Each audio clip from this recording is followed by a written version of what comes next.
ఇదండి కాజు మసాలా, చాలా చాలా బాగుంటుంది. ఇది పుల్కా, చపాతీ, పరోటా, కుల్చా, నాన్ రోటీలోకి సూపర్ గా ఉంటుందండి. బగారా రైస్ లో కూడా చాలా బాగుంటుంది.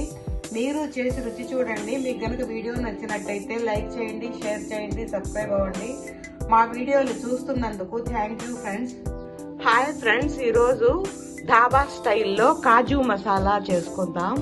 ఇప్పుడు ముందుగా ఒక కడాయిలో 2 గ్లాసుల నీళ్లు తీసుకుని మరిగించుకోవాలి.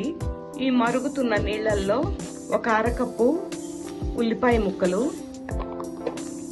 50 గ్రాముల జీడిపప్పు వేసి ఉడికించుకోవాలి. ఇది ఒక 10 నిమిషాలు ఉడికించుకోవాలి. ఇది ఉడికిపోయింది. స్టవ్ ఆపేసి వడగట్టేసుకోవాలి. ఈ విధంగా వడగట్టి కొంచెం చల్లటి నీళ్లు పోసేసుకోవాలి. ఇప్పుడు దీన్ని మెత్తగా పేస్ట్ చేసేసుకోవాలి.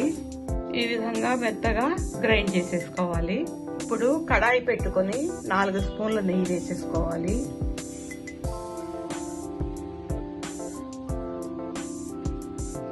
ఒక కప్పు జీడిపప్పుని దోరగా వేయించేసుకోవాలి.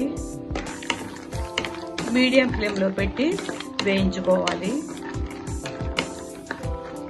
ఇవి వేగాయి, పక్కకు తీసేసుకోవాలి.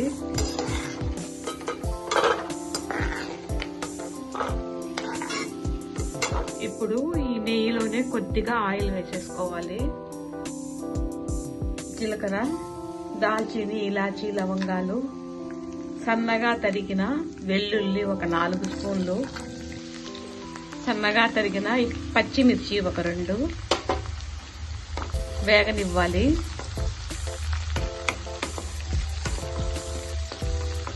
వెల్లుల్లి వేగిద్ది. సన్నగా తరిగిన ఉల్లిపాయలు ఒక కప్పు,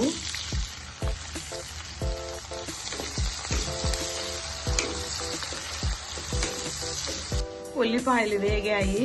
సన్నగా తరిగిన టమాటాలు ఒక 3 వేసేసుకోవాలి. సాల్ట్ వేసి మగ్గనివ్వాలి.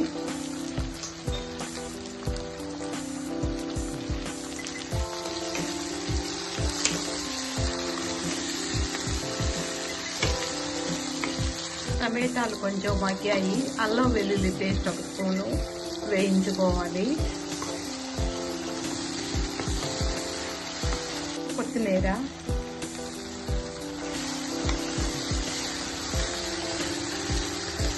కారప్పొడి ఒక స్పూను, పసుపొడి ఒక స్పూను, వేయించిన ధనియా పొడి 2 స్పూన్లు వేసేసుకోవాలి. ఇది కాశ్మీరీ చిల్లీ పౌడర్ అండి, కారం ఉండదు.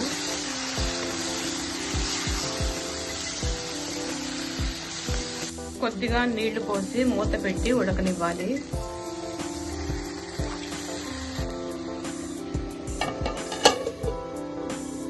ఇప్పుడు గ్రైండ్ చేసుకున్న ఉల్లిపాయ, కాజు పేస్ట్ వేసేసుకోవాలి.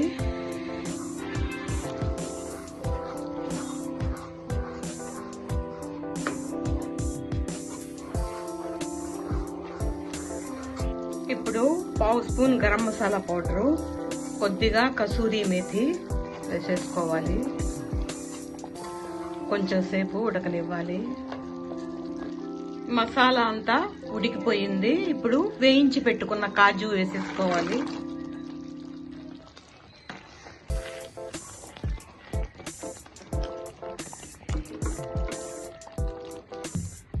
అయిపోయిందండి కాజు మసాలా. ఇది పుల్కా, చపాతీ, పరోటా, నాన్ రోటీ, కుల్చాలలోకి చాలా చాలా బాగుంటుంది. పైన కొద్దిగా నెయ్యి వేసేసుకోవాలి.